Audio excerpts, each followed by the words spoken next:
மருத்துவமனை சார்பாக நரம்பியல் அறுவை சிகிச்சை தொடர்பான ஃபோகஸ்டு அல்ட்ராசவுண்ட் தொடர்பான சர்வதேச கருத்தரங்கம் நடைபெற்றது. இந்தியாவில் முதன்முறையாக கோவையில் நடைபெற்ற இதில் உள்நாடு மட்டுமின்றி ஜப்பான், கொரியா, ஸ்பெயின் உள்ளிட்ட நாடுகளில் இருந்து மருத்துவர்கள் பங்கேற்றனர். பார்கின்சன் நோய் எனப்படும் நரம்பியல் சார்ந்த சிகிச்சைக்கு பயன்படுத்தப்படும் நவீன தொழில்நுட்பம் புற்றுநோய் போன்ற நோய்களுக்கு பயன்படுத்துவது தொடர்பான ஆராய்ச்சிகள் நடைபெற்று வருவதாக ராயல் கேர் சூப்பர் ஸ்பெஷாலிட்டி மருத்துவமனையின் பிரபல நரம்பியல் சிகிச்சை நிபுணர் மாதேஸ்வரன் கோவையில் தெரிவித்தார்.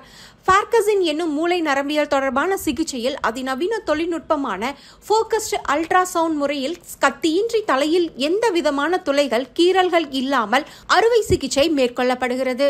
இந்தியாவில் முதன் மருத்துவமனையாக இந்த தொழில்நுட்பத்தை பயன்படுத்தி வரும் கோவை ராயல் கேர் மருத்துவமனை இது தொடர்பான மருத்துவ கருத்தரங்கை கோவையில் நடத்தியது.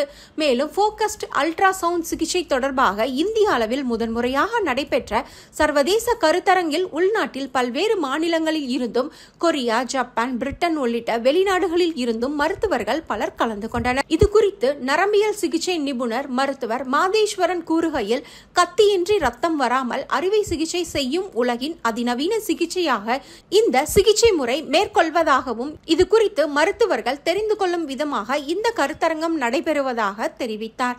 இதில் கலந்து கொள்ளும் மருத்துவர்களுக்கு இந்த சிகிச்சை குறித்து நேரடி பயிற்சி வழங்கும் விதமாக நோய் பாதித்த 2 பேருக்கு அறுவை சிகிச்சை செய்வதை காணொலி காட்சி வாயிலாக நேரடியாக ஒளிபரப்பியதாகவும், இக்கருத்தரங்கம் அனைவருக்கும் பயனுள்ளதாகவும் இருக்கும் என்றும் நம்பிக்கை தெரிவித்தார்.